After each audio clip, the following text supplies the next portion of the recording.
Por dos razones fundamentales. Primero, por el incumplimiento de los compromisos de sostenimiento de los padres. Ya sabés, ¿no?, que en general no cumplen. Pero después, porque cada vez hay más hogares monoparentales, mujeres solas, que tienen el aguache y que no logran dar lo suficiente a sus hijos. Mirá estas cifras, para entender lo que pasa, ¿no? Una crianza incompleta, un incumplimiento en este caso de la cuota alimentaria del 70%, los chicos que tienen problemas en la alimentación, en las zonas vulnerables, la pobreza es el marco ideal para que esto ocurra, y el aporte del salario que están obligados a pagar, que es del 30% y no lo hacen. El índice de crianza habla de una Argentina empobrecida. Mira, acá tenés 63% de incumplidores que justamente no aportan lo que tienen que aportar conforme a la responsabilidad de paternidad. Gracias, Gallego, por el contacto. Buenas tardes. Hola, ¿qué tal? Buenas tardes, ¿cómo están todos? Yo quería desdoblar estas dos cuestiones, ¿no? Por un lado, lo social, los chicos en situación de vulnerabilidad, y por otro lado, la falta de responsabilidad de los padres que no pagan la cuota alimentaria, ¿no?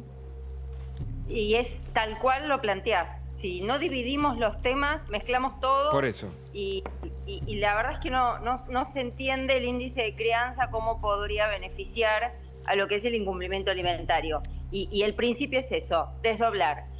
¿Hay incumplimientos? Sí. Las últimas estadísticas hablan del 70% de los padres bonaerenses incumplen la cuota alimentaria. Wow, Una vez que decimos esto, es un montón. Altísimo, es altísimo. Montón.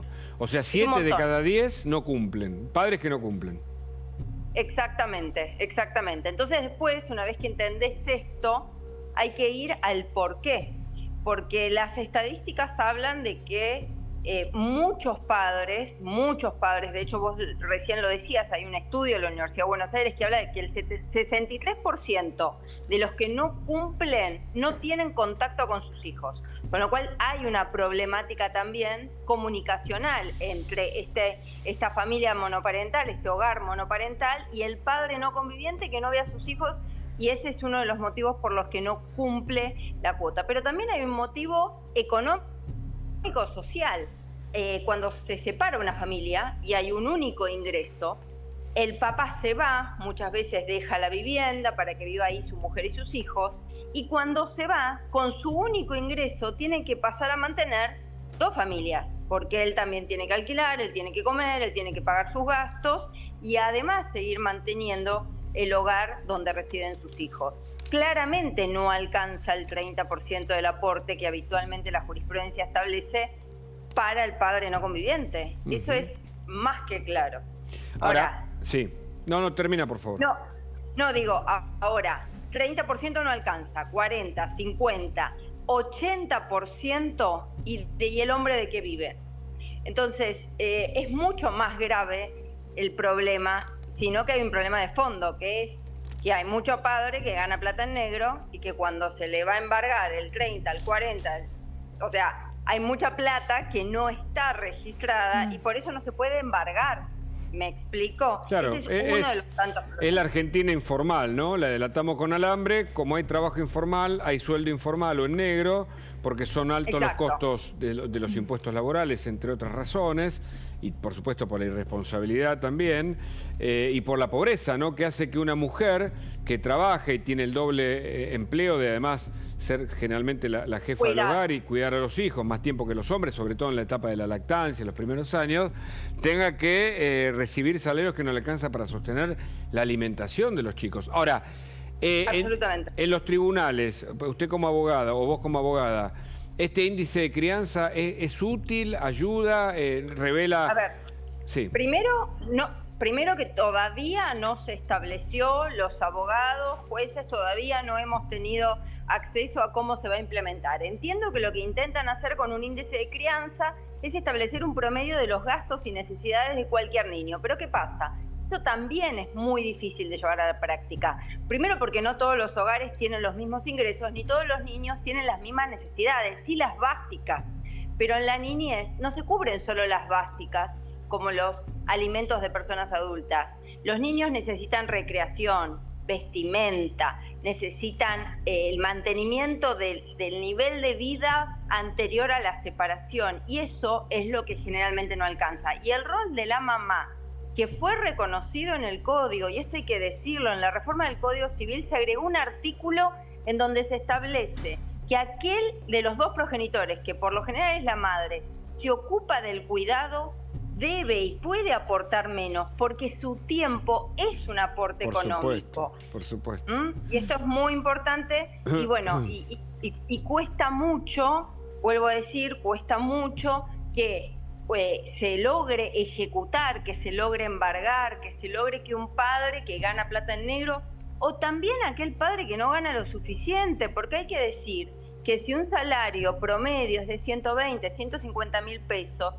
y es el único con el que se mantenía el hogar, al momento de la separación no puede mantenerse dos hogares y seguir solventando todos los gastos. Correcto. ¿Julieta? Mariana, desde el oficialismo lo que dicen es que este índice a lo que ayudaría es supuestamente a destrabar un trámite que se da en la justicia que tiene que ver con establecer cuánto cuesta mantener a un niño o a un adolescente. En tu experiencia, digo, en la práctica, ¿esto suele ser engorroso, digamos, establecer cuánto cuesta la mantención de los niños?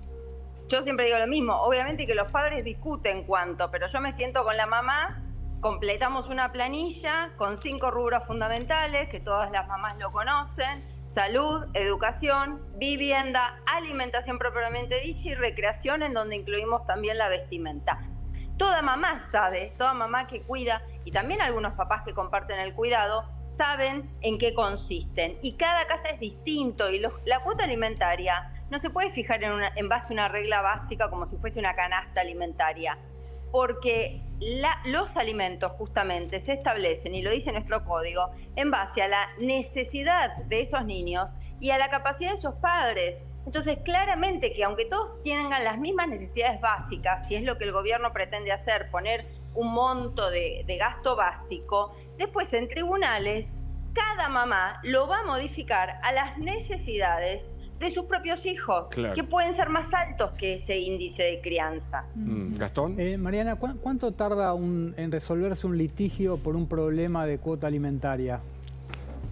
Mira, cuando nosotros iniciamos un pedido de cuota alimentaria, dentro del mes, al menos en Capital, se dicta un alimento provisorio. Esto significa un porcentaje de lo que realmente pedimos como cuota para cubrir las necesidades básicas mientras se sustancia el juicio. A veces esa cuota alimentaria es el colegio y una suma de dinero, a veces es un monto de dinero, y después el proceso en sí puede demorar un año. Debo decir que en provincia esto demora mucho más. Debo decir que los juzgados de familia están colapsados, sobre todo en ciertas jurisdicciones de la provincia, que no funcionan tan bien como otras. Hay que hacer el distingo, lamentablemente. Pero si en ese primer paso que comentás, el padre se presenta como insolvente, ¿cómo continúa el juicio? Mira, ahí vienen los que se llaman medidas coercitivas, que muchos cuestionan tanto y a mí me encanta aplicarlas, que es pedirle al juez que, ya que no tiene plata blanca donde yo le pueda embargar, que comience a realizar actos que compelan al cumplimiento de este hombre. Por ejemplo, prohibirle la salida del país, porque muchos de repente no tienen plata ni cuentas, pero se toman el buquebús para irse a Punta del Este. Claro.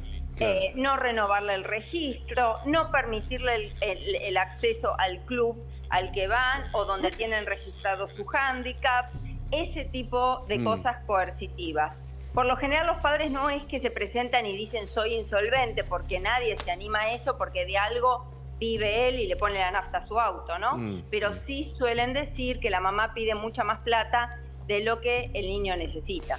Yo sé que vos sos abogada y que en lo técnico estás en tu salsa, pero dame una opinión sobre el problema social de la niñez, ¿no? Porque esto lo que demuestra es que cada vez más chicos en riesgo, incluso en riesgo alimentario, lo que el doctor Abel Albino habla, malnutrición infantil, porque hay chicos que comen una vez al día. Absolutamente, y por eso digo que es tan difícil hablar de esta problemática sin meternos realmente en el barro. Yo tengo muchos casos de familias de un alto poder adquisitivo y me resulta a veces obsceno hablar de esos temas en la tele, Y después tengo, y hago pro bono, muchos casos. Pro bono es algo voluntario, no le decimos a la gente que no pueda entender ese patrocinio, patrocinio gratuito, ¿no? ¿Qué haces? Gratuito, exacto. ¿Por qué? Porque me parece que donde están las mayores necesidades, como vos relatabas, también están las mayores injusticias. Están lamentablemente las mayores demoras en... Tengo una mamá, por ejemplo, que crió sola a su hija 15 años, la adolescencia, esta chiquita, la afectó en un montón de sentidos y se fue con ese papá que nunca había aparecido. Y al irse, este papá pidió plata, pidió cuota alimentaria. Y son esas injusticias, y estamos hace 2 años y a esta mamá le están embargando parte de su sueldo cuando durante 15 años crió sola. Y así un montón de injusticias. Es muy cierto lo que vos decís y hay que distinguir. No toda cuota alimentaria se puede poner en un índice y en un mismo parámetro para todos los niños. Doctora Gallego, muchas gracias. Un placer, gracias a ustedes. No nos vamos de acá, seguimos con la economía. Me voy a conversar un poquito con Julieta, porque, claro, el problema económico que afecta a todos los sectores